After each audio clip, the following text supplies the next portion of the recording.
Hello ಮಕ್ಕಳೇ, 2026 ರಾಜ್ಯ ಮಟ್ಟದ SSLC ಪೂರ್ವ ಸಿದ್ಧತಾ ಪರೀಕ್ಷೆ 1ರ ಮಾದರಿ ಉತ್ತರಗಳನ್ನು ನಾವು ಇವತ್ತು ನೋಡ್ತಾ ಹೋಗೋಣ. ಮೊದಲು ಮಲ್ಟಿಪಲ್ ಚಾಯ್ಸ್ ಕ್ವಶನ್ಸನ್ನು ಸಾಲ್ವ್ ಮಾಡ್ತಾ ಹೋಗೋಣ. ಸೊ ಮೊದಲನೇ ಪ್ರಶ್ನೆ ಏನಿದೆ ಅಂದರೆ, ಎ ಮತ್ತು ಬಿಗಳು ಎರಡು ಸಹ ಅವಿಭಾಜ್ಯಗಳಾದಾಗ ಅವುಗಳ ಅಂತ ಕೇಳಿದ್ದಾರೆ. ಸಹ ಅವಿಭಾಜ್ಯ ಅಂತ ಅಂದರೆ ಯಾವುದೇ ಎರಡು ಸಂಖ್ಯೆಗಳ ಮಧ್ಯೆ ಯಾವುದೂ ಸಾಮಾನ್ಯ ಅಪವರ್ತನಗಳು ಇಲ್ಲದೇ ಇದ್ದಾಗ ಸಹ ಅವಿಭಾಜ್ಯ ಅಂತ ಕರಿತೀವಿ. ಸಾಮಾನ್ಯ ಅಪವರ್ತನ ಇಲ್ಲ ಅಂತ ಅಂದಾಗ ಅವರು ಅಕ್ಷರಗಳು ಕೊಡ್ಬೋದು ಅಥವಾ ಸಂಖ್ಯೆಗಳು ಕೊಡ್ಬೋದು. ಸ ಕೇಳಿದರೆ 1 ಅಂತ ಉತ್ತರ ಬರಿಬೇಕು. ಕೇಳಿದರೆ ಆ ಎರಡೂ ಸಂಖ್ಯೆಗಳನ್ನು ಗುಣಾಕಾರ ಮಾಡಿ ನಾವು ಉತ್ತರ ಬರಿಬೇಕು. ಸೊ ಇಲ್ಲಿ ಕೇಳಿದ್ದಾರೆ, ಹಾಗಾಗಿ ಎ ಮತ್ತು ಬಿಗಳ ಅಂದರೆ ಅವುಗಳ ಗುಣಲಬ್ಧ ಎ ಇಂಟು ಬಿ. ಈ ಅಕ್ಷರಗಳ ಬದಲಾಗಿ ಸಂಖ್ಯೆ ಕೊಟ್ಟರೂ ಕೂಡ ಕೇಳಿದಾಗ ಗುಣಾಕಾರ ಮಾಡಬೇಕು, ಕೇಳಿದಾಗ 1 ಸಹ ಅವಿಭಾಜ್ಯಗಳಾದಾಗ. ಓಕೆ, ಎರಡನೇ ಪ್ರಶ್ನೆ, ಎರಡು ರೇಖಾತ್ಮಕ ಸಮೀಕರಣ ಜೋಡಿಯು ಅಸ್ಥಿರ ಜೋಡಿಯಾಗಿದ್ದರೆ ಆ ಸಮೀಕರಣಗಳನ್ನ ಪ್ರತಿನಿಧಿಸುವ ರೇಖೆಗಳು. ಅಸ್ಥಿರ ಜೋಡಿ ಅಂದರೆ ಯಾವುದೇ ಪರಿಹಾರವನ್ನು ಹೊಂದಿರದೇ ಇರತಕ್ಕಂಥ ಜೋಡಿಗಳು. ಸೊ ಯಾವುದೇ ಪರಿಹಾರ ಇರದೇ ಇರತಕ್ಕಂಥ ರೇಖೆಗಳು ಯಾವುದು? ಸಮಾಂತರ ರೇಖೆ. ಹಾಗಾಗಿ ನಿಮ್ಮ ಉತ್ತರ ಆಪ್ಷನ್ ಸಿ. ಮೂರನೇ ಪ್ರಶ್ನೆ ಬಹಳ ಈಸಿ ಆಗಿರ್ತಕ್ಕಂಥ ಪ್ರಶ್ನೆ, ಎಲ್ಲ ಮಕ್ಕಳು ಸರಿಯಾಗಿ ಉತ್ತರ ಬರೀತೀರಿ. ಒಂದು ಬಹುಪದೋಕ್ತಿಯನ್ನು ಕೊಟ್ಟಿದ್ದಾರೆ. ಈ ಬಹುಪದೋಕ್ತಿಯ ಮಹತ್ತಮ ಘಾತ ಅಥವಾ ಡಿಗ್ರಿ ಎಷ್ಟು ಅಂತ ಕೇಳಿದ್ದಾರೆ. ಸೊ ನಿಮಗೆಲ್ಲ ಗೊತ್ತು, ಬಹುಪದೋಕ್ತಿಯಲ್ಲಿರ್ತಕ್ಕಂಥ ಚರಾಕ್ಷರದ ಹೈಯೆಸ್ಟ್ ಘಾತ ಏನಿರುತ್ತೋ ಅದು ನಮ್ಮದು ಡಿಗ್ರಿ ಆಗಿರುತ್ತೆ. ಸೊ ಇಲ್ಲಿ 4 ಅತಿ ಹೆಚ್ಚಿನ ಘಾತ ಆಗಿರೋದ್ರಿಂದ degree 4. So option B is correct answer. Next ನಾಲ್ಕನೇ ಪ್ರಶ್ನೆ, ವರ್ಗೀಕೃತ ದತ್ತಾಂಶಗಳಿಗೆ ಮಧ್ಯಾಂಕವನ್ನು ಕಂಡುಹಿಡಿಯಲು ಉಪಯೋಗಿಸುವ ಸೂತ್ರ. ಮಧ್ಯಾಂಕದ ಸೂತ್ರವನ್ನು ಕೊಟ್ಟು ಈ ಸೂತ್ರದಲ್ಲಿ ಎಫ್ ಎಂದರೆ ಅಂದರೆ ಎಫ್ ಅಂತಕ್ಕಂಥ ಒಂದು ಪದ ಏನನ್ನು ಸೂಚಿಸುತ್ತೆ ಅಂತ ಕೇಳಿದ್ದಾರೆ. ಸೊ ನೆನಪಿರಲಿ ಮಕ್ಕಳೇ, ಯಾವುದೇ ಸೂತ್ರವನ್ನು ಕಲಿಬೇಕಾದ್ರೆ ಆ ಸೂತ್ರದಲ್ಲಿರುವ ಪದಗಳು ಅವುಗಳ ಅರ್ಥ ಗೊತ್ತಿರಬೇಕು, ಏನನ್ನು ಸೂಚಿಸುತ್ತೆ ಅಂತ. ಇಲ್ಲಿ ಎಫ್ ಅನ್ನೋದು ಏನು ಸೂಚಿಸುತ್ತೆ ಅಂದರೆ ಮಧ್ಯಾಂಕವಿರುವ ವರ್ಗಾಂತರದ ಆವೃತ್ತಿಯನ್ನು ಸೂಚಿಸುತ್ತೆ. ಹಾಗಾಗಿ ಆಪ್ಷನ್ ಬಿ ಸರಿಯಾದಂಥ. ನೆಕ್ಸ್ಟ್ ಪ್ರಶ್ನೆ ನೋಡ್ರಿ, ಈ ಕೆಳಗಿನವುಗಳಲ್ಲಿ ಯಾವುದು ಒಂದು ಘಟನೆಯ ಸಂಭವನೀಯತೆ ಆಗಿರಬಹುದು? 4 ಆಪ್ಷನ್ ಕೊಟ್ಟಿದ್ದಾರೆ ನಿಮಗೆ. ಈ 4 ಆಪ್ಷನಲ್ಲಿ ಯಾವುದು ಸರಿಯಾದಂಥ ಸಂಭವನೀಯತೆ ಆಗಿದೆ ಅಂತ ಕೇಳಿದ್ದಾರೆ. ಸಂಭವನೀಯತೆ ಆಗಲಿಕ್ಕೆ ಯಾವುದು ಸಾಧ್ಯ ಇದೆ ನೋಡ್ರಿ. ಇಲ್ಲಿ ಒಂದು ಸಂಭವನೀಯತೆ ನೆಗೆಟಿವ್ ಮೈನಸ್ ಒಳಗೆ ಬರಲ್ಲ ನಮಗೆ, ಹಾಗಾಗಿ ಇದು ಸಂಭವನೀಯತೆ ಆಗಲ್ಲ. ಆಮೇಲೆ ಇಲ್ಲಿ 1.5 ಇದೆ. 1.5 ಅಂದರೆ 1ಕ್ಕಿಂತ ಹೆಚ್ಚಾಯಿತು. 1ಕ್ಕಿಂತ ಹೆಚ್ಚು ಸಂಭವನೀಯತೆ ಇರೋದಿಲ್ಲ, ಹಾಗಾಗಿ ಇದು ಕೂಡ ಪಾಸಿಬಲ್ ಇಲ್ಲ. 5/2 ಅಂದರೆ 2.5 ಆಗ್ತದೆ. ಸೊ ಇದ್ರ ಬೆಲೆ ಕೂಡ 1ಕ್ಕಿಂತ ಹೆಚ್ಚು ಆಗ್ತದೆ. ಸೊ 1ಕ್ಕಿಂತ ಹೆಚ್ಚು ಸಂಭವನೀಯತೆ ಇರೋದಿಲ್ಲ. So 1/5 is a correct answer. Next ಪ್ರಶ್ನೆ, sin 30 ಪ್ಲಸ್ cos 60ಯ ಬೆಲೆ ಎಷ್ಟು ಅಂತ ಕೇಳಿದ್ದಾರೆ. sin 30 ಅಂದರೆ 1/2 ಪ್ಲಸ್ cos 60 ಅಂದರೂ ಕೂಡ 1/2. 1/2 1/2 ಎರಡೂ ಕೂಡಿಸ್ರಿ ನಿಮಗೆ ಎಷ್ಟಾಗ್ತದೆ ಅಂದರೆ 1 ಆಗ್ತದೆ. ಸೊ ಸರಿಯಾದಂಥ ಉತ್ತರ ಆಪ್ಷನ್ ಸಿ. ನೆಕ್ಸ್ಟು 7ನೇ ಪ್ರಶ್ನೆ, ಅಂಚಿನ ಉದ್ದ 6 ಸೆಂಟಿಮೀಟರ್ ಇರುವ ಚೌಕ ಘನದ ಘನಫಲ ಅಂತ ಕೇಳಿದ್ದಾರೆ. ಸೊ ಚೌಕ ಘನದ ಘನಫಲ ಕಂಡುಹಿಡಲಿಕ್ಕೆ a³ ಅಂತ ಸೂತ್ರ ಇದೆ. ಅಂಚಿನ ಉದ್ದ 6 ಅಂತ ಕೊಟ್ಟಿದ್ದಾರೆ. ಸೊ 6³ 6ಅನ್ನು 3 ಸಲ ಗುಣಿಸಬೇಕು. 6 × 6 × 6. ಸೊ ಎಷ್ಟಾಗ್ತದೆ ಅಂದರೆ 216. ನಿಮ್ಮದು ಆಪ್ಷನ್ ಯಾವ್ದು ಸರಿ ಇದೆ ನೋಡ್ರಿ? ಆಪ್ಷನ್ ಎ ಸರಿಯಾದಂಥ ಉತ್ತರ. ನೆಕ್ಸ್ಟ್ ಪ್ರಶ್ನೆ ನೋಡ್ರಿ ಮಕ್ಕಳೇ, ಭಾಳ ಸ್ವಲ್ಪ ಟ್ವಿಸ್ಟ್ ಮಾಡಿಕೊಟ್ಟಿದ್ದಾರೆ. ಮೊದಲ ಎನ್ ಸ್ವಾಭಾವಿಕ ಸಂಖ್ಯೆಗಳ ಮೊತ್ತದಿಂದ ಮೊದಲ n ಬೆಸ ಸ್ವಾಭಾವಿಕ ಸಂಖ್ಯೆಗಳ ಮೊತ್ತವನ್ನು ಕಳೆದಾಗ ಉಳಿಯುವ ವ್ಯತ್ಯಾಸ ಅಂತ ಕೇಳಿದ್ದಾರೆ. ಸ್ವಲ್ಪ ಟ್ವಿಸ್ಟ್ ಮಾಡಿದ್ದಾರೆ. ಸಮ ಸ್ವಾಭಾವಿಕ ಸಂಖ್ಯೆಗಳ ಮೊತ್ತ ಕಂಡುಹಿಡಲಿಕ್ಕೆ ನಮ್ಮ ಹತ್ರ ಸೂತ್ರ ಇದೆ, n × n+1. ಹೌದಾ? ಅದೇ ರೀತಿ ಬೆಸ ಸ್ವಾಭಾವಿಕ ಸಂಖ್ಯೆಗಳ ಸೂತ್ರ ಏನಿದೆ ಅಂತಂದರೆ n² ಇದೆ. ಸೊ ಸಮದಿಂದ ಬೆಸವನ್ನು ಮೈನಸ್ ಮಾಡಿರಿ ಅಂತ ಹೇಳಿದ್ದಾರೆ. ನೋಡ್ರಿ, ಇವೆರಡರೊಳಗೆ ಏನು ಕಾಮನ್ ಬರ್ತದೆ? n ಕಾಮನ್ ತೆಗಿತೀನಿ. n ಕಾಮನ್ ಬಂದರೆ ಇಲ್ಲಿ n+1 ಉಳಿತದೆ ಈ ಕಡೆ, ಈ ಕಡೆ ಇನ್ನೊಂದು ಎನ್ ಉಳಿತದ. ಸೊ ಈ ಎನ್ ಕ್ಯಾನ್ಸಲ್ ಆಗ್ತದೆ. N into 1 is equal to n. So ನಿಮ್ಮದು ಎನ್ ಅನ್ನೋದು ಸರಿಯಾದಂಥ ಉತ್ತರ. ಸ್ವಲ್ಪ ಟ್ವಿಸ್ಟ್ ಮಾಡಿದಾರ, ಅರ್ಥ ಮಾಡಿಕೊಂಡ್ರೆ ಮಾಡಬಹುದು, ಭಾಳ ಈಸಿ ಇದೆ. ಸೊ ಎನ್ ಸರಿಯಾದಂಥ ಉತ್ತರ ಆಪ್ಷನ್ ಡಿ. ನೆಕ್ಸ್ಟ್ ಪ್ರಶ್ನೆ, ಇದು ಕೂಡ 1 ಮಾರ್ಕ್ಸಿಂದು ಪ್ರಶ್ನೆ, ಭಾಳ ಈಸಿ ಇದೆ ನೋಡ್ರಿ. ಯಾವುದೋ ಒಂದು ನಕ್ಷೆಯನ್ನು ಕೊಟ್ಟಿದ್ದಾರೆ ಅವರೇ. ಆ ನಕ್ಷೆ ನೋಡಿಕೊಂಡು ಈ ಬಹುಪದೋಕ್ತಿಯ ಶೂನ್ಯತೆಗಳ ಸಂಖ್ಯೆ ಎಷ್ಟು ಅಂತ ಕೇಳಿದ್ದಾರೆ. ಭಾಳ ಸಿಂಪಲ್ ಇದೆ. ಏನು ಮಾಡಬೇಕು ಅಂದ್ರೆ, ಕೊಟ್ಟಂಥ ನಕ್ಷೆ ಎಕ್ಸ್ ಅಕ್ಷವನ್ನು ಎಷ್ಟು ಕಡೆ ಸಂಧಿಸಿದೆ ಅನ್ನೋದು ನೋಡ್ಬೇಕು. ನೋಡ್ರಿ, ಇಲ್ಲಿ ಒಂದು ಕಡೆ ಸಂಧಿಸಿದೆ, ಇಲ್ಲಿ ಒಂದು ಕಡೆ, ಇಲ್ಲಿ ಒಂದು ಕಡೆ. ಸೊ ಟೋಟಲ್ 3 ಬಿಂದುಗಳಲ್ಲಿ ಸಂಧಿಸಿರೋದ್ರಿಂದ ಇದರ ಶೂನ್ಯತೆಗಳ ಸಂಖ್ಯೆ ಎಷ್ಟಾಗ್ತದೆ? 3. ಅಥವಾ ಈ ಡೈರೆಕ್ಟಾಗಿ ನಕ್ಷೆಯನ್ನು ಕೊಟ್ಟು ಇದ್ರದ್ದು ಮಹತ್ತಮ ಘಾತ ಎಷ್ಟಂದ್ರೂ ಕೂಡ ನೀವು 3 ಅಂತಲೇ ಬರಿಬೇಕು. ಓಕೆ, ನೆಕ್ಸ್ಟ್ ಪ್ರಶ್ನೆ ನೋಡ್ರಿ. ಮೂಲ ಬಿಂದುವಿನಿಂದ ಎ ಬಿ ಬಿಂದುವಿಗೆ ಇರುವ ದೂರ. ಸೊ ನಿಮಗೆಲ್ಲ ಗೊತ್ತಿದೆ, ಮೂಲ ಬಿಂದುವಿನಿಂದ ಇರುವ ಸೂತ್ರ x² + y² ಇದೆ. ಸೊ ಎಕ್ಸ್ ವೈ ನಿರ್ದೇಶಾಂಕಗಳಾದಾಗ ಇಲ್ಲಿ ಎಕ್ಸ್ ವೈ ಬದಲಾಗಿ ಎ ಬಿ ಕೊಟ್ಟಿದ್ದಾರೆ. ಸೊ ಎಕ್ಸ್ ಇದ್ದಲ್ಲಿ ಎ, ವೈ ಇದ್ದಲ್ಲಿ B. Correct answer √a² + b². Next ಪ್ರಶ್ನೆ, 2 ತ್ರಿಭುಜಗಳನ್ನು ಕೊಟ್ಟು ಅವುಗಳಲ್ಲಿ ಒಂದು ತ್ರಿಭುಜದ ಒಂದು ಬಾಹು, ಇನ್ನೊಂದು ತ್ರಿಭುಜದ ಅದಕ್ಕೆ ಅನುರೂಪವಾದ ಬಾಹು ಯಾವುದು ಅಂತ ಕೇಳಿದ್ದಾರೆ. ಸೊ ಎ ಬಿ ಸಿ ತ್ರಿಭುಜದಲ್ಲಿ ಎ ಬಿ ಬಾಹು ಅದಲ್ಲ, ಅದೇ ರೀತಿ ಪಿ ಕ್ಯೂ ಆರ್ ತ್ರಿಭುಜದಾಗ ಇದರೊಳಗೆ ಎ ಬಿ ಅದಲ್ಲ, ಅದಕ್ಕೆ ಅನುರೂಪವಾದಂಥ ಬಾಹು ಯಾವುದು ಅಂದರೆ ಅದೇ ಥರ ಇರ್ತಕ್ಕಂಥ ಬಾಹು ಯಾವುದು, ಅದೇ ಸ್ಥಾನದಲ್ಲಿರ್ತಕ್ಕಂಥ ಬಾಹು ಯಾವುದು ಅಂತ ಕೇಳಿದ್ದಾರೆ. ಸೊ ಇಲ್ಲಿ ಎ ಬಿ ಅಂತ ಕೊಟ್ಟಾಗ ಎ ಕೋನದ ಬೆಲೆ ಕೊಟ್ಟಿಲ್ಲ, ಬಿ ಅಂದರೆ AT. ಅದೇ ರೀತಿ ಇಲ್ಲಿ ಯಾವ್ದು ಬರ್ತಂದ್ರೆ RP ಅಥವಾ PR, ಅದಕ್ಕೆ ಅನುರೂಪವಾದಂಥ ಬಾಹು. ಸೊ ಸರಿಯಾದ ಉತ್ತರ PR. ಅದೇ ರೀತಿ 12ನೇ ಪ್ರಶ್ನೆ, ಡೈರೆಕ್ಟಲ್ಲಿ ಸೂತ್ರ ಕೇಳಿದ್ದಾರೆ. ಒಂದು ಗೋಳದ R ತ್ರಿಜ್ಯವನ್ನು ಹೊಂದಿರತಕ್ಕಂಥ ಒಂದು ಗೋಳದ ಘನಫಲವನ್ನು ಕಂಡುಹಿಡಿಯುವ ಸೂತ್ರ. ಸೊ ಮೇಲ್ಮೈ ವಿಸ್ತೀರ್ಣ ಘನಫಲದ ಎಲ್ಲ ಸೂತ್ರಗಳನ್ನು ಕರೆಕ್ಟಾಗಿ ನೀವು ಅರ್ಥ ಮಾಡಿಕೊಂಡು ಅದನ್ನು ಕಂಠಪಾಠ ಮಾಡಿಕೊಳ್ಳೇಬೇಕು. ಆವಾಗ 1 ಅಥವಾ 2 ಪ್ರಶ್ನೆ ನಿಮ್ಗೆ ಡೈರೆಕ್ಟಾಗಿ ಸೂತ್ರವನ್ನು ಕೇಳ್ತಾರೆ. ಸೊ ಗೋಳದ ಘನಫಲ ಕಂಡುಹಿಡಲಿಕ್ಕೆ ನಮ್ಮ ಹತ್ರ ಸೂತ್ರ 4/3 πr³ ಅಂತ ಇದೆ. ಸೊ ನೆಕ್ಸ್ಟ್ ಪ್ರಶ್ನೆ ಏನಿದೆ ಅಂತ ನೋಡ್ರಿ. ಎರಡು ಚರಾಕ್ಷರವುಳ್ಳ 2 ರೇಖಾತ್ಮಕ ಸಮೀಕರಣಗಳನ್ನ ಕೊಟ್ಟಿದ್ದಾರೆ. ಕೊಟ್ಟು ಈ ರೇಖಾತ್ಮಕ ಸಮೀಕರಣ ಜೋಡಿಗಳು ಎಷ್ಟು ಪರಿಹಾರಗಳನ್ನು ಹೊಂದಿವೆ ಅಂತ ಕೇಳಿದ್ದಾರೆ. ಸೊ ನೀವೇನು ಮಾಡ್ತೀರಿ, A1/A2, B1/B2 ಮತ್ತು C1/C2 ಬೆಲೆಗಳನ್ನ ನೋಡಬೇಕು. A1/A2, A1 ಅಂದರೆ 2 ಇದೆ, A2 ಅಂದರೆ 4 ಇದೆ. ಸೊ 2/4 ಆಗ್ತದೆ ಇದು. ಆಮೇಲೆ B1 ಅಂದರೆ 3 ಇದೆ, B2 ಅಂದರೆ 6 ಇದೆ. ಸೊ ಇದು 3/6 ಆಗ್ತದೆ. C1 ಅಂದರೆ -9, C2 ಅಂದರೆ -18. -9 -18. ಸೊ ಮೈನಸ್ ಪ್ಲಸ್ ಆಗ್ತದೆ. 2 1 2 2 3 1 3 2 9 1 9 2. ಸೊ 3ರ ಉತ್ತರ 1/2 1/2 1/2. ಸೊ A1/A2, B1/B2, C1/C2 3 ನಿಮಗೆ ಸಮ ಬರ್ತಾ ಇದೆ.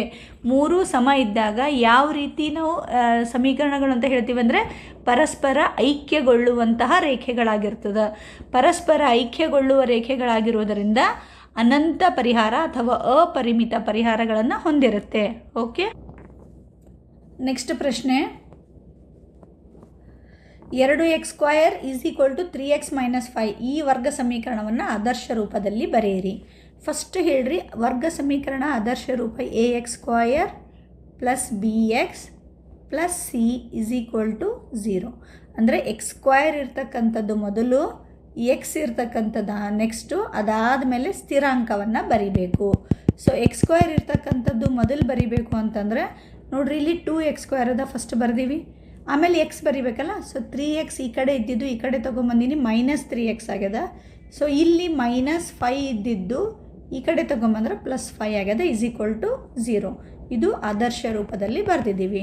ನೆಕ್ಸ್ಟ್ ಪ್ರಶ್ನೆ, ಒಂದು ಸಮಾಂತರ ಶ್ರೇಣಿಯ 3ನೇ ಪದ 13, 2ನೇ ಪದ 8 ಆದರೆ ಶ್ರೇಣಿಯ ಮೊದಲನೇ ಪದ ಕಂಡುಹಿಡಿಯಿರಿ ಅಂತ ಕೇಳಿದ್ದಾರೆ.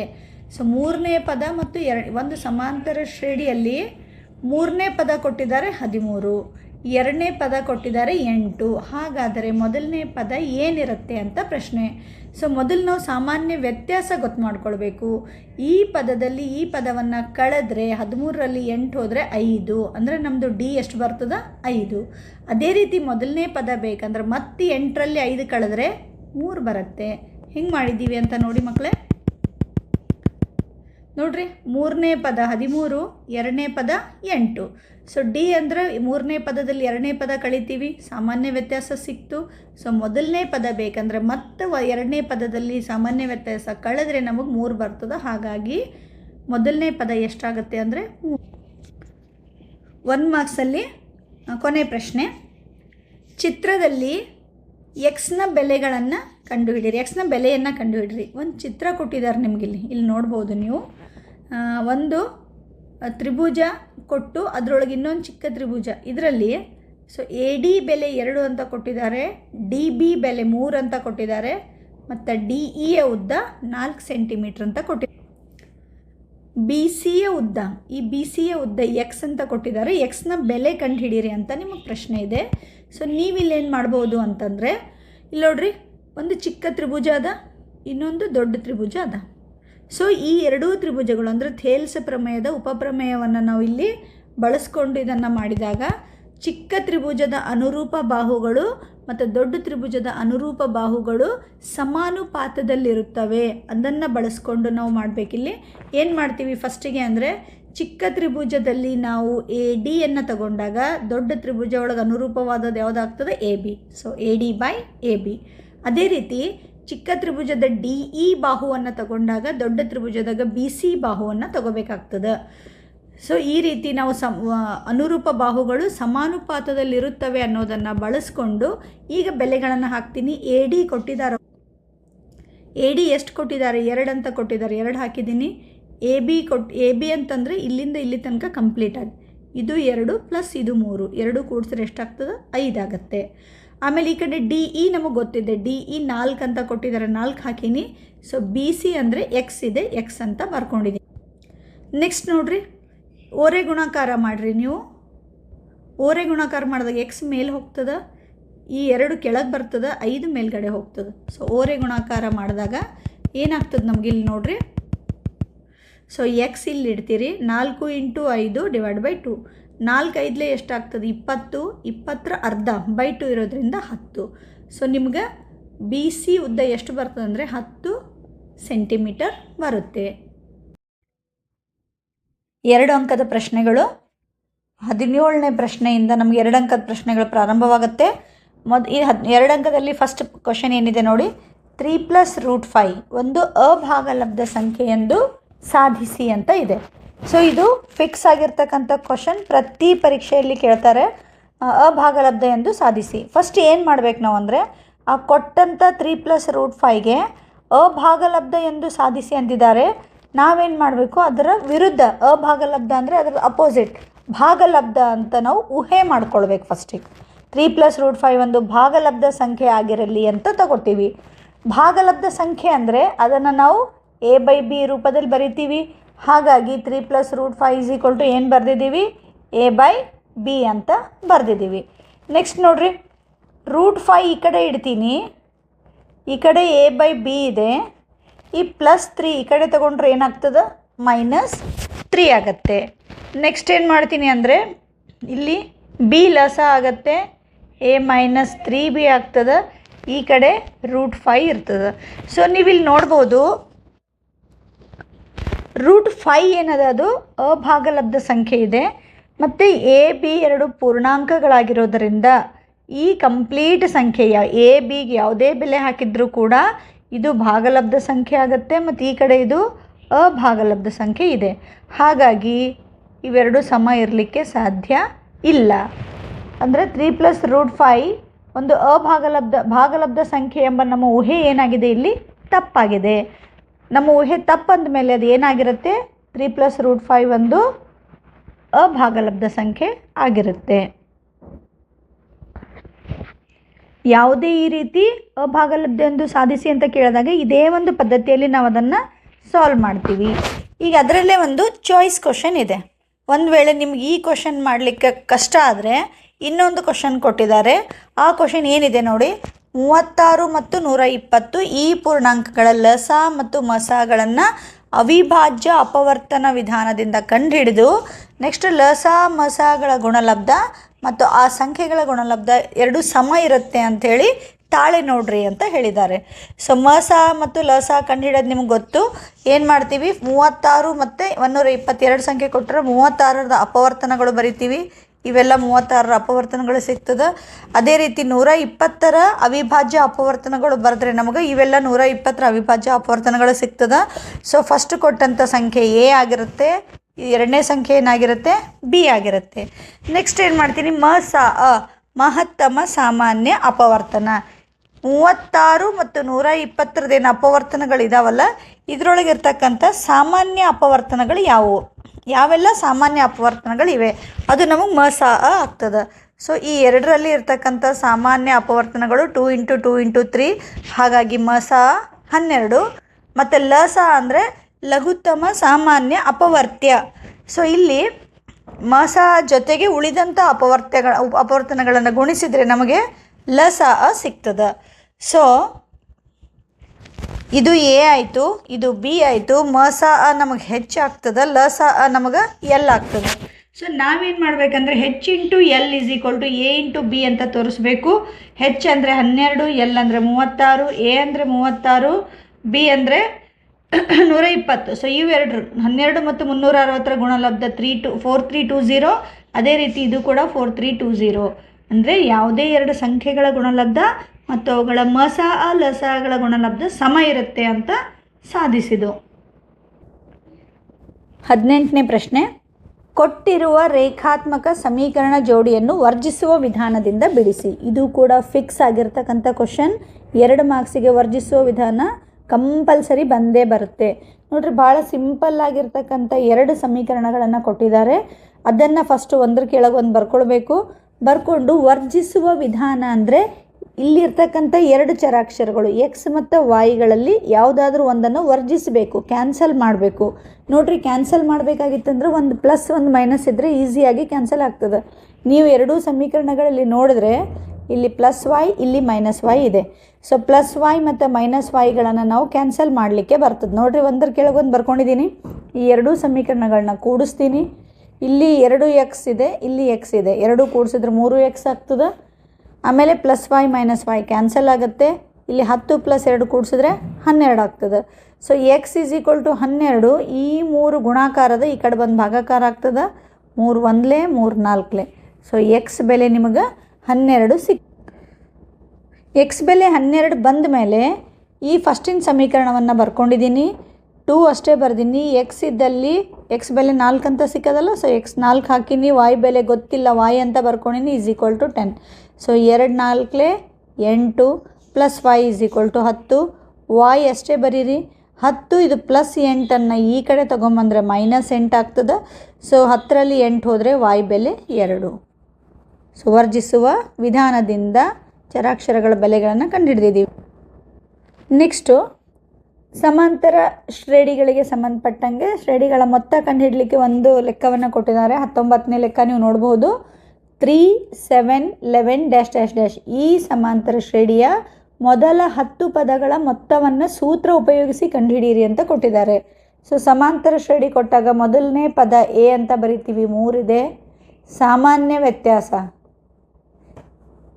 ಎರಡನೇ ಪದದಲ್ಲಿ ಮೊದಲನೇ ಪದ ಕಳೀರಿ. 7ರಲ್ಲಿ 3 ಕಳೆದ್ರೆ ಸಾಮಾನ್ಯ ವ್ಯತ್ಯಾಸ 4. ಎಷ್ಟು ಪದಗಳ ಮೊತ್ತ ಅಂದಿದ್ದಾರೆ, n 10. SN ಕಂಡುಹಿಡಿಬೇಕು. ಅಂದರೆ sum of n terms, n ಪದಗಳ ಮೊತ್ತ.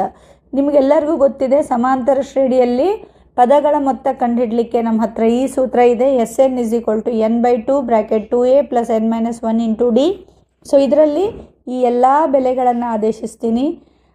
n ಅಂದರೆ 10 ಇದೆ, ಮತ್ತು n ಅಂದರೆ 10 ಇದೆ, a ಅಂದರೆ 3, n ಅಂದರೆ 10, d ಅಂದರೆ 4. ಫಸ್ಟ್ ಸೂತ್ರ ಬರೀಬೇಕು. ಸೂತ್ರದಲ್ಲಿ ಎಲ್ಲ ಬೆಲೆಗಳನ್ನು ಹಾಕಬೇಕು. ನೆಕ್ಸ್ಟ್ ನೋಡಿರಿ, 10/2 ಅರ್ಧ ಆಗ್ತದೆ, 5 ಆಗ್ತದೆ. ಸೊ ಇದು 2 3 6, 10ರಲ್ಲಿ 1 ಹೋದರೆ 9, ಈ ಕಡೆ 4. ನೆಕ್ಸ್ಟ್ 5 ಅಷ್ಟೇ ಬರಿತೀನಿ. ಇಲ್ಲಿ 9 4 36 ಆಗ್ತದೆ. ಆಮೇಲೆ 36, 5 ಅಷ್ಟೇ ಬರೀರಿ. ಇವೆರಡು ಕೂಡಿಸ್ರಿ. 6 + 42, 6 + 36 42 ಆಗ್ತದೆ. 5 × 42 ಮಾಡಿದ್ರೆ 210. ಭಾಳ ಸರಳವಾಗಿರ್ತಕ್ಕಂಥ ನೇರ ಪ್ರಶ್ನೆ, ಈಸಿಯಾಗಿ ಮಾಡಬಹುದು. ಮುಂದಿನ ಪ್ರಶ್ನೆ 20ನೇ ಪ್ರಶ್ನೆ. ಚಿತ್ರದಲ್ಲಿ, ಈ ಚಿತ್ರವನ್ನು ಗಮನಿಸಿ ಮಕ್ಕಳೇ. ಚಿತ್ರದಲ್ಲಿ O ಕೇಂದ್ರವುಳ್ಳ ವೃತ್ತದಲ್ಲಿ AB ವ್ಯಾಸ, ಈ ವೃತ್ತದ ಕೇಂದ್ರ ಬಿಂದು O ಆಗಿದೆ. AB ಅನ್ನೋದು ಏನಿದೆ ಇಲ್ಲಿ ವ್ಯಾಸವಾಗಿದೆ. AP ಇಲ್ಲೊಂದಿದೆ ನೋಡಿ, AP ಅನ್ನೋದು ಏನಿದೆ ಅಂತಂದರೆ A ಬಿಂದುವಿನಲ್ಲಿ ಎಳೆದಂಥ ಸ್ಪರ್ಶಕ ಆಗಿದೆ.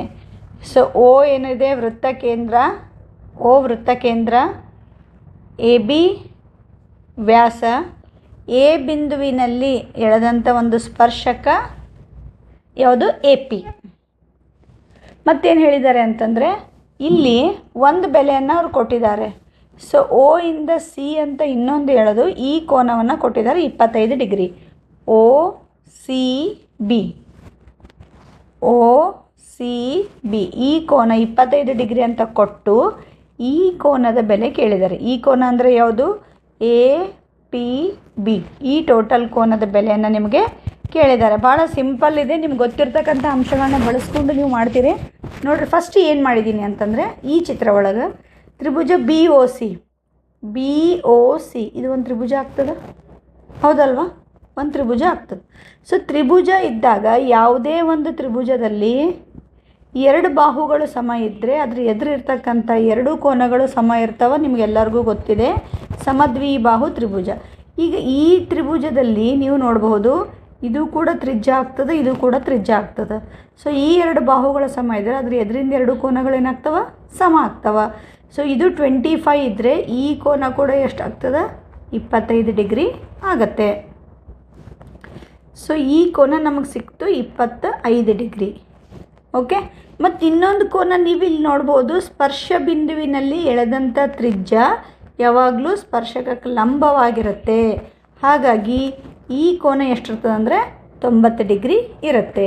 ಈಗ ನೋಡಿರಿ, ಈ ದೊಡ್ಡ ತ್ರಿಭುಜ ಅದಲ್ಲ, ಇದರಲ್ಲಿ ಇದು ABP ಇದು 25 ಡಿಗ್ರಿ ಅಂತ ಸಿಕ್ಕಿದೆ ನಮಗೆ. ಸೊ ಇದು 90 ಡಿಗ್ರಿ ಇರುತ್ತೆ ಅಂತ ಗೊತ್ತು. ಸೊ ತ್ರಿಭುಜದ 3 ಕೋನಗಳ ಮೊತ್ತ 180 ಡಿಗ್ರಿ ಆಗಿದೆ. ಇದು 25, ಇದು 90 ಆದರೆ ಉಳಿದಿ ಕೋನ ಇದು ಎಷ್ಟಾಗ್ತದೆ? 65 ಡಿಗ್ರಿ ಆಗುತ್ತೆ. ಸೊ ಇದು ನಾವೆಲ್ಲ ಕಾನ್ಸೆಪ್ಟ್ ಬರೀ ಅರ್ಥ ಮಾಡ್ಕೊಂಡಿದ್ದೀವಿ. ಈಗ ಮಾಡ್ಬೇಕು ಹೆಂಗೆ ಲೆಕ್ಕ, ಬರೀಬೇಕು ಹೆಂಗೆ ಅಂತಂದರೆ ಇಲ್ಲಿ ಸ್ವಲ್ಪ ನೀವು ಅಬ್ಸರ್ವ್ ಮಾಡಿರಿ. ತ್ರಿಭುಜ BOCಯಲ್ಲಿ ಅಂದರೆ ಈ ಚಿಕ್ಕ ತ್ರಿಭುಜದಲ್ಲಿ OB ಮತ್ತು OC ಸಮ ಇದ್ದಾವೆ. OB ಮತ್ತು OC ಸಮ ಇದ್ದಾವೆ, ಯಾಕಂದರೆ ತ್ರಿಜ್ಯಗಳಿರ್ತವೆ. ಸೊ 2 ಬಾಹುಗಳು ಸಮ ಇದ್ದರೆ ಅದರ ಎದುರಿಂದ 2 ಕೋನಗಳು ಸಮ ಆಗ್ತವೆ. ಸೊ ಈ ಕೋನ ಮತ್ತು ಈ ಕೋನ ಎರಡು ಎಷ್ಟಾಗ್ತವೆ? 25 ಡಿಗ್ರಿ ಆಗ್ತವೆ. ನೆಕ್ಸ್ಟ್ ತ್ರಿಭುಜ ಕೋನ PAB ಈ ಕೋನ 90 ಡಿಗ್ರಿ ಆಗ್ತದೆ. ಯಾಕೆ 90 ಅಂದರೆ AP ಏನಿದೆ? ಸ್ಪರ್ಶಕ ಇದೆ. ಸೊ ಸ್ಪರ್ಶ ಬಿಂದುವಿನಲ್ಲಿ ಯಾವಾಗಲೂ 90 ಡಿಗ್ರಿ ಕೋನ ಇರುತ್ತೆ. ಈಗ ದೊಡ್ಡ ತ್ರಿಭುಜ, ಈ ದೊಡ್ಡ ತ್ರಿಭುಜ ತಗೋತೀನಿ. ಈ ತ್ರಿಭುಜ APBಯಲ್ಲಿ 3 ಕೋನಗಳ ಮೊತ್ತ ಕೂಡಿಸಿದ್ರೆ 180 ಆಗ್ತದೆ. ಒಂದು 25 ಇದೆ, ಇನ್ನೊಂದು 90 ಇದೆ. ನಿಮಗೆ APB ಗೊತ್ತಿಲ್ಲ. ಸೊ ಇವೆರಡು ಕೂಡಿಸಿದ್ರೆ 115 ಪ್ಲಸ್ APB = 180. APB ಅಷ್ಟೇ ಬರೀರಿ 180. ಈ 115 ಈ ಕಡೆ ತೊಗೊಂಡ್ರೆ -115. 180ಯಲ್ಲಿ 115 ತೆಗೆದ್ರೆ 65 ಡಿಗ್ರಿ. ಅಂದರೆ ಅವರು ಕೇಳಿದಂಥ ಕೋನದ ಬೆಲೆ, ಈ ಕೋನ ಎಷ್ಟಿರ್ತದೆ ಅಂದರೆ 65 ಡಿಗ್ರಿ ಆಗಿರುತ್ತೆ. 21ನೇ ಪ್ರಶ್ನೆ ಚಾಯ್ಸಲ್ಲಿದೆ ಕ್ವಶನ್ಸ್ ನಿಮಗೆ ನೋಡಿ. ಏನಿದೆ? 2x² + x - 6 = 0 ವರ್ಗ ಸಮೀಕರಣದ ಮೂಲಗಳನ್ನು ಕಂಡುಹಿಡಿಯಿರಿ ಅಂತ ಇದೆ. ಅಥವಾ 2x² - 6x + 3 = 0 ವರ್ಗ ಸಮೀಕರಣದ ಶೋಧಕವನ್ನು ಕಂಡುಹಿಡಿಯಿರಿ ಮತ್ತು ಮೂಲಗಳ ಸ್ವಭಾವವನ್ನು ಬರೆಯಿರಿ. 2 ಚಾಯ್ಸ್ ಕ್ವಶನ್ ಇದೆ, 2 ಭಾಳ ಈಸಿ ಇದೆ. ಸೊ ಫಸ್ಟ್ ಇದನ್ನು ಮಾಡಿಸ್ತೀನಿ. ಏನಿದೆ ನೋಡಿ, 2x² + x - 6 ಈ ವರ್ಗ ಸಮೀಕರಣದ ಮೂಲಗಳನ್ನು ಕಂಡುಹಿಡಿಬೇಕು. ಮೂಲಗಳನ್ನು ಕಂಡುಹಿಡಲಿಕ್ಕೆ ನಾವೇನು ಮಾಡ್ತೀವಿ? ಅಪವರ್ತನ ವಿಧಾನವನ್ನು ಬಳಸ್ತೀವಿ. ಫಸ್ಟ್ ಏನು ಮಾಡಬೇಕು ಅಂತಂದರೆ x² ಸಹಗುಣಕ ಮತ್ತು ಕೊನೆಯಲ್ಲಿರ್ತಕ್ಕಂಥ ಸ್ಥಿರಾಂಕ ಎರಡಕ್ಕೂ ಗುಣಾಕಾರ ಮಾಡಬೇಕು. ಸೊ ಎಷ್ಟಾಗ್ತದೆ ಅಂದರೆ -12 ಆಗುತ್ತೆ. 2 × -6 -12 ಆಗುತ್ತೆ. ಆಮೇಲೆ ಎಕ್ಸ್ನ ಸಹಗುಣಕ ಏನಿದೆ ಅಂತ ನೋಡಬೇಕು. ಎಕ್ಸ್ನ ಸಹಗುಣಕ ಏನೂ ಇಲ್ಲ ಅಂದರೆ ಇಲ್ಲಿ ಒಂದಿರುತ್ತೆ ಪಕ್ಕ, ಹೌದಾ? ಈಗೇನು ಮಾಡಬೇಕು ಅಂದರೆ ಯಾವುದಾದ್ರೂ ಎರಡು ಸಂಖ್ಯೆ ಗುಣಾಕಾರ ಮಾಡಿದ್ರೆ -12 ಆಗಬೇಕು, ಕೂಡಿಸಿದ್ರೆ ಅಥವಾ ಕಳೆದ್ರೆ 1 ಬರಬೇಕು. ಸೊ 4 3 12 ತೊಗೋಬೋದು. ಸೊ 4ರಲ್ಲಿ 3 ಕಳೆದ್ರೆ ನಮಗೆ 1 ಸಿಗುತ್ತೆ. ಹಾಗಾಗಿ ಎರಡು ಅಪವರ್ತನಗಳು +4 ಮತ್ತು -3 ಎರಡು ಸಂಖ್ಯೆಗಳು ಆಗಿರುತ್ತೆ. ಸೊ ನೆಕ್ಸ್ಟ್ ಸ್ಟೆಪ್ ಏನು ಮಾಡ್ತೀವಿ ಅಂತಂದರೆ, ಮೊದಲನೇದು ಪದ ಹಾಗೆ ಬರಿತೀವಿ, ಕೊನೆಯ ಪದ ಕೂಡ ಹಾಗೆ ಬರಿತೀವಿ.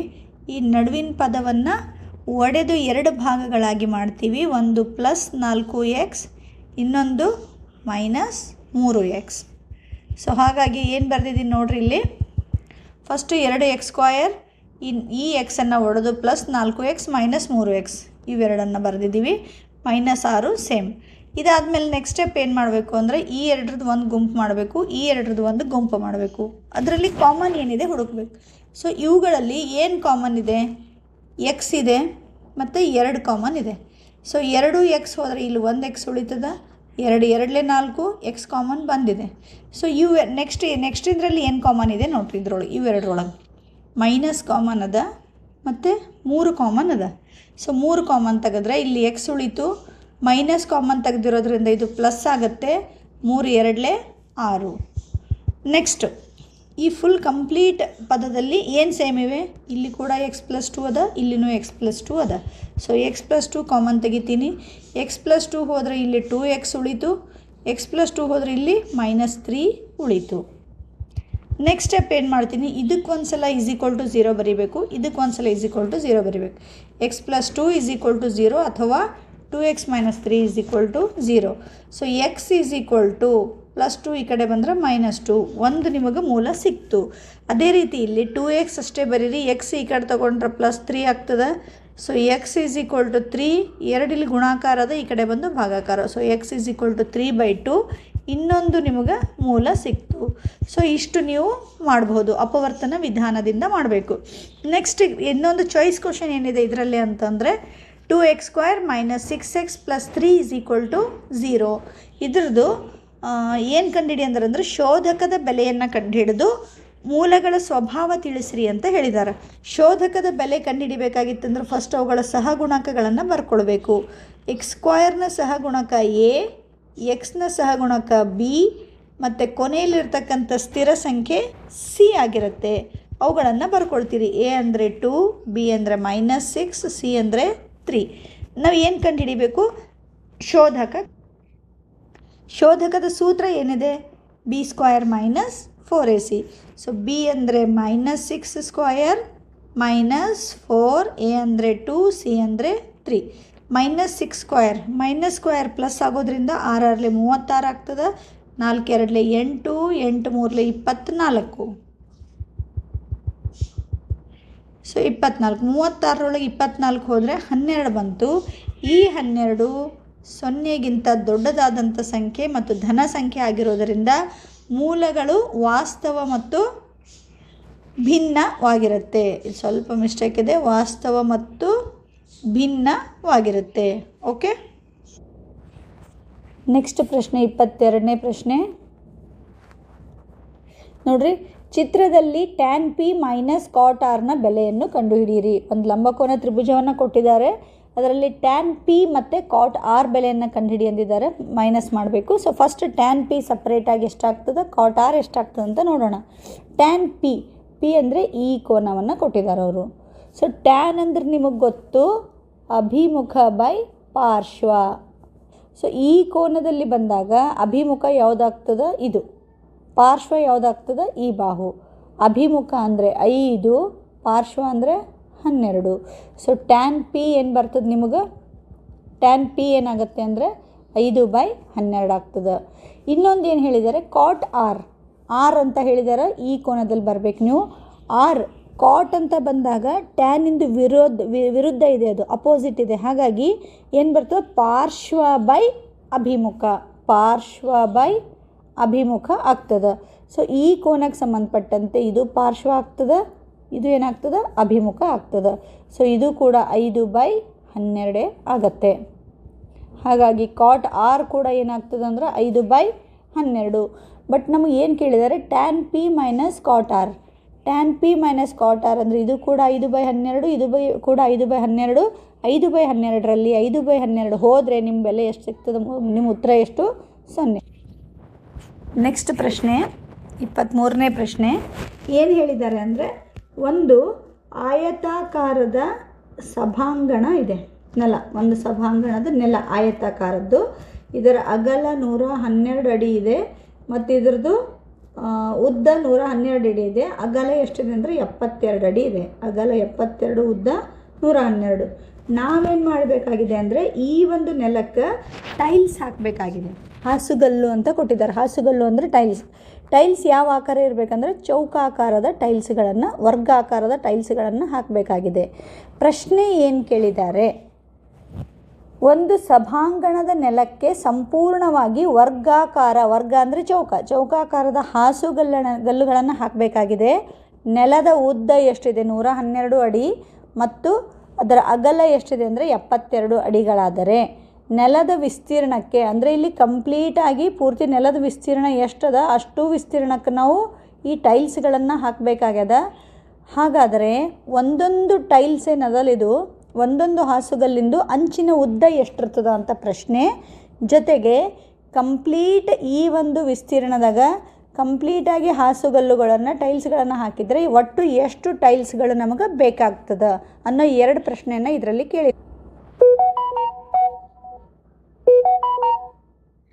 ಈಗೇನು ಮಾಡ್ತೀವಿ ಅಂತಂದರೆ ನೋಡ್ರಿ, ಹಾಸುಗಲ್ಲಿನ ಅಂಚಿನ ಗರಿಷ್ಠ ಉದ್ದ, ಹಾಸುಗಲ್ಲು ಅಂದರೆ ನಮಗೆ ಚೌಕಾಕಾರ ಇದೆ. ಸೊ ಇದ್ರದ್ದು ಗರಿಷ್ಠ ಉದ್ದ ಎಷ್ಟು, ಅದರದ್ದು ಅಂಚಿನ ಉದ್ದ ಅಂತ ಕೇಳಿದ್ರೆ ಅವಾಗ ನಾವೇನು ಮಾಡಬೇಕಂತ ಕೊಟ್ಟಂಥ 2 ಸಂಖ್ಯೆಗಳ ಅವನ್ನು ಕಂಡುಹಿಡಿಬೇಕು. ಸೊ ಇದರ ಅಪವರ್ತನಗಳು ಬರ್ದೀವಿ, ಇದರ ಅಪವರ್ತನಗಳು ಬರ್ದೀವಿ. 2 ಅಪವರ್ತನಗಳನ್ನು ಬರೆದಾಗ ಸಾಮಾನ್ಯ ಅಪವರ್ತನಗಳು ಎಷ್ಟಾಗ್ತವೆ? 2 2 2 ಅಂದರೆ ನಿಮ್ಮ ಎಷ್ಟು ಬರ್ತದೆ? 8. ಸೊ 2ರಲ್ಲಿ 8 ಸಾಮಾನ್ಯ ಇರೋದ್ರಿಂದ ಈ ಹಾಸುಗಲ್ಲಿನ ಅಂಚಿನ ಉದ್ದ ಅಂದರೆ ಚೌಕಾಗಿರ್ತಕ್ಕಂಥ ಒಂದು ಟೈಲ್ಸಿಂದು ಒಂದು ಅಂಚಿನ ಉದ್ದ ಎಷ್ಟಿರ್ತದೆ ನಮ್ಗೆ? 8 ಅಡಿ ಅಂತ ಸಿಗ್ತದೆ. ಸೊ ಇದಾದಮೇಲೆ ನಾವೇನು ಮಾಡಬೇಕು, ಒಂದು ಪ್ರಶ್ನೆ ಉತ್ತರ ನಮಗೆ ಸಿಕ್ಕಿತು. ಇದಾದಮೇಲೆ ನೆಕ್ಸ್ಟ್ ಏನು ಮಾಡಬೇಕು ಅಂತಂದರೆ ಹಾಸುಗಲ್ಲಿಂದು ವಿಸ್ತೀರ್ಣ, ಒಂದು ಟೈಲ್ಸಿನ ವಿಸ್ತೀರ್ಣ ಎಷ್ಟು ಮತ್ತು ನಿಮ್ಮ ನೆಲದ ಟೋಟಲ್ ವಿಸ್ತೀರ್ಣ ಎಷ್ಟು ಅಂತ ಗೊತ್ತಾದರೆ ನಾವು ಎಷ್ಟು ಟೈಲ್ಸ್ಗಳು ಬೇಕಾಗ್ತವೆ ಅಂತ ನಾವು ಕ್ಯಾಲ್ಕುಲೇಷನ್ ಮಾಡ್ಬೋದು. ಸೊ ನಾವೇನು ಮಾಡ್ತೀವಿ, ಹಾಸುಗಲ್ಲಿಂದು ವಿಸ್ತೀರ್ಣ ಫಸ್ಟ್ ಫೈಂಡ್ ಔಟ್ ಮಾಡ್ತೀವಿ. ಹಾಸುಗಲ್ಲಿನ ವಿಸ್ತೀರ್ಣ, ಹಾಸುಗಲ್ಲು ಚೌಕ ಇರೋದ್ರಿಂದ ಬಾಹು ಸ್ಕ್ವಯರ್ 8 ಸ್ಕ್ವಯರ್ 64 ಅಡಿ ಚದರ ಅಡಿ ಆಗ್ತದೆ. ಅದೇ ರೀತಿ ನೆಲದ ವಿಸ್ತೀರ್ಣ ಆಯತಾಕಾರದಲ್ಲಿ ಇರೋದ್ರಿಂದ ಉದ್ದ ಇಂಟು ಅಗಲ, ಸೊ 8064 ಚದರ ಅಡಿ ಆಗ್ತದೆ. ಸೊ 8064 ಚದರಡಿಯಲ್ಲಿ 64 ಚದರಡಿ ಇರ್ತಕ್ಕಂಥ ಎಷ್ಟು ಟೈಲ್ಸ್ ಹಾಕಬೇಕು ಅಂದರೆ 2ಕ್ಕೂ ಭಾಗ ಮಾಡಿರಿ, ನಿಮಗೆ 126 ಅಂತ ಆಗ್ತದೆ. ಸೊ ಈ ಒಟ್ಟು ನಮಗೆ 126 ಟೈಲ್ಸ್ಗಳು ಅಥವಾ ಹಾಸುಗಲ್ಲುಗಳು ಬೇಕಾಗತ್ತೆ. ಓಕೆ, 2 ಅಂಕದಲ್ಲಿ ಕೊನೆಯ ಪ್ರಶ್ನೆ. ಒಂದು ವಜ್ರಾಕೃತಿಯ ಶೃಂಗಗಳು ಕ್ರಮವಾಗಿ A 5 11, B XY, C 5 3, D 2 7 ಆಗಿವೆ. ಬಿ ಬಿಂದುವಿನ ನಿರ್ದೇಶಾಂಕಗಳನ್ನು ಮತ್ತು ಕರ್ಣ BDಯ ಉದ್ದವನ್ನು ಕಂಡುಹಿಡಿಯಿರಿ. ಸೊ ನೀವು ಚಿತ್ರದಲ್ಲಿ ನೋಡ್ಬೋದು, ಒಂದು ವಜ್ರಾಕೃತಿ ಇದೆ, ಇದರದ್ದು 4 ಶೃಂಗಬಿಂದುಗಳ ಒಂದು ನಿರ್ದೇಶಾಂಕಗಳನ್ನು ಕೊಟ್ಟಿದ್ದಾರೆ. ಎ ಶೃಂಗಬಿಂದು ನಿರ್ದೇಶಾಂಕ, ಬಿ ಶೃಂಗಬಿಂದು ನಿರ್ದೇಶಾಂಕ XY ಅಂತ ಕೊಟ್ಟಿದ್ದಾರೆ, ಸಿ ಶೃಂಗಬಿಂದು ಮತ್ತು ಡಿ ಶೃಂಗಬಿಂದು ನಿರ್ದೇಶಾಂಕಗಳನ್ನ ಕೊಟ್ಟು ಇಲ್ಲಿ ಬಿದು ಬರೀ XY ಕೊಟ್ಟಿರೋದ್ರಿಂದ ಬಿ ನಿರ್ದೇಶಾಂಕ ಫೈಂಡ್ ಔಟ್ ಮಾಡಬೇಕು, ನಾವು ಅದ್ರ ಬೆಲೆಯನ್ನು ಕಂಡುಹಿಡಿಬೇಕು, ನಿರ್ದೇಶಾಂಕಗಳು ಕಂಡುಹಿಡಿಬೇಕು. ಜೊತೆಗೆ ಈ BD ಕರ್ಣ ಅದಲ್ಲ, ಇದ್ರ ಉದ್ದ ಕೂಡ ಕಂಡುಹಿಡಿಯಿರಿ ಅಂತ ಪ್ರಶ್ನೆ ಇದೆ. ಬಿದು ನಿರ್ದೇಶಾಂಕಗಳು ಮತ್ತು BD ಕರ್ಣದ ಉದ್ದವನ್ನು ನಾವು ಫೈಂಡ್ ಔಟ್ ಮಾಡಬೇಕು. ಸೊ ನಾವಿಲ್ಲಿ ನೋಡಬಹುದು, ವಜ್ರಾಕೃತಿಯ ಕರ್ಣಗಳು ಪರಸ್ಪರ ಲಂಬವಾಗಿ ಅರ್ಧಿಸ್ತಾವ ಅನ್ನೋದು ನಿಮಗೆಲ್ಲರಿಗೂ ಗೊತ್ತಿದೆ. ಸೊ ಇಲ್ಲಿ O ಅನ್ನೋದು ಏನಾಗಿರ್ತದೆ ಅಂದ್ರೆ ಮಧ್ಯಬಿಂದು ಆಗಿರ್ತದೆ, ಇದಕ್ಕೂ ಕೂಡ.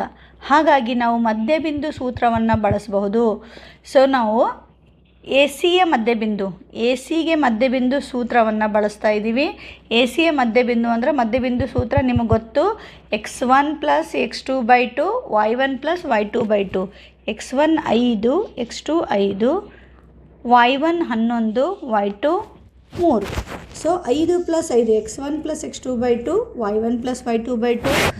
ಮತ್ತು ನಾವು ಈ ಕರ್ಣದ ಮುಖಾಂತರ ಹೋದಾಗ ಕೂಡ ಇದನ್ನು ಏನಾಗ್ತದೆ, ಮಧ್ಯಬಿಂದು ಸೇಮ್ ಆಗ್ತದೆ. ಸೊ ಇಲ್ಲಿ ಕೂಡ ಇದು x1 2, x2 ಅಂದರೆ x ಆಗಿದೆ, y1 7, y2 ಅಂದರೆ y ಆಗಿದೆ. ಎರಡು ಸಮವಾಗಿರ್ತದೆ. ಅಂದರೆ ಈ ಎರಡೂ ಮಾಡಿದರೂ ಕೂಡ ನಮಗೆ ಈ ಮಧ್ಯಬಿಂದುವಿನ ನಿರ್ದೇಶಾಂಕಗಳು ನಮಗೆ ಸಿಗ್ತವೆ.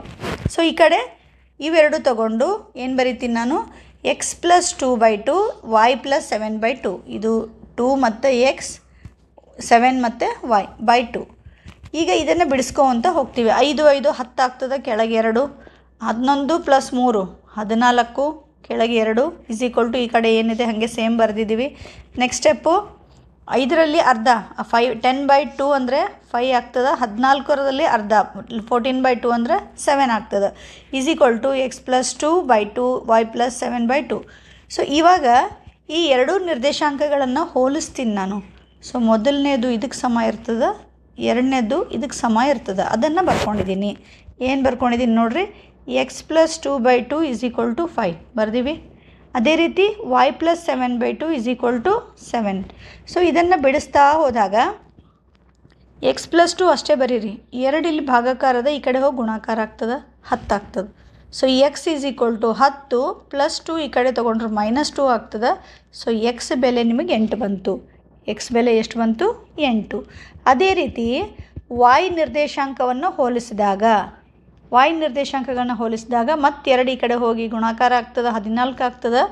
y = 14 + 7 ಈ ಕಡೆ ತೊಗೊಂಡ್ರೆ -7 ಆಗುತ್ತೆ. ಸೊ y ಬೆಲೆ 7. y ಬೆಲೆ ಎಷ್ಟು ಬರ್ತದೆ ನಿಮಗೆ? 7. ಸೊ x ಎಷ್ಟು ಬಂದಿತ್ತು? 8. y ಎಷ್ಟು ಬಂತು? 7. ಅಂದರೆ ಬಿ ಬಿಂದುವಿನ ನಿರ್ದೇಶಾಂಕಗಳು ನಮಗೀಗ ಸಿಕ್ಕಿತ್ತು. ಫಸ್ಟ್ ಒಂದು ಕ್ವಶನ್ ಏನು ಕೇಳಿದ್ದಾರೆ ಅಂದರೆ ಬಿ ಬಿಂದುವಿನ ನಿರ್ದೇಶಾಂಕಗಳು 8 ಮತ್ತು 7. ಇನ್ನೊಂದು ಪ್ರಶ್ನೆ ಏನು ಕೇಳಿದ್ದಾರೆ ಅಂದರೆ ಕರ್ಣ ಬಿ ಡಿಯ ಉದ್ದ, ಇದ್ರದ್ದು ಉದ್ದ ಕೇಳಿದ್ದಾರೆ, ದೂರ ಕೇಳಿದ್ದಾರೆ. ಸೊ ನೀವು ಆರಾಮಾಗಿ ದೂರದ ಸೂತ್ರವನ್ನು ಬಳಸಿ ಇದು x1 y1 ಆಗ್ತದೆ. ಇಲ್ಲಿ ಬಂದಿದ್ದು 8 ಮತ್ತು 7 ಏನಾಗ್ತದೆ? x2 ಮತ್ತು y2 ಆಗ್ತದೆ.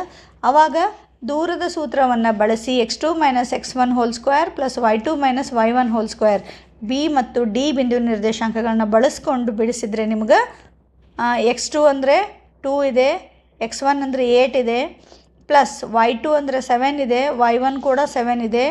2 - 8 ಅಂದರೆ ಇದು 6² ಆಗ್ತದೆ, ಇದು 0² ಆಗ್ತದೆ. 6² ಮೈನಸ್ ಇದ್ದರೂ ಕೂಡ ವರ್ಗ ಪ್ಲಸ್ ಆಗ್ತದೆ, ಅದು 36. 36 ವರ್ಗಮೂಲ 6. ಅಂದರೆ ಬಿ ಡಿ ಕರ್ಣದ ಉದ್ದ ಎಷ್ಟಿರ್ತದೆ ಅಂದರೆ 6 ಮಾನಗಳು ಆಗಿರುತ್ತೆ. ಸೊ ಭಾಳ ಸಿಂಪಲ್ ಇದೆ. ಸ್ವಲ್ಪ ಅರ್ಥ ಮಾಡಿಕೊಂಡು ಚಿತ್ರ ಹಾಕ್ಕೊಂಡು ಅದನ್ನು ಅರ್ಥ ಮಾಡ್ಕೊಂಡು ಮಾಡಿದರೆ ಭಾಳ ಈಸಿಯಾಗಿ ಬರುತ್ತೆ.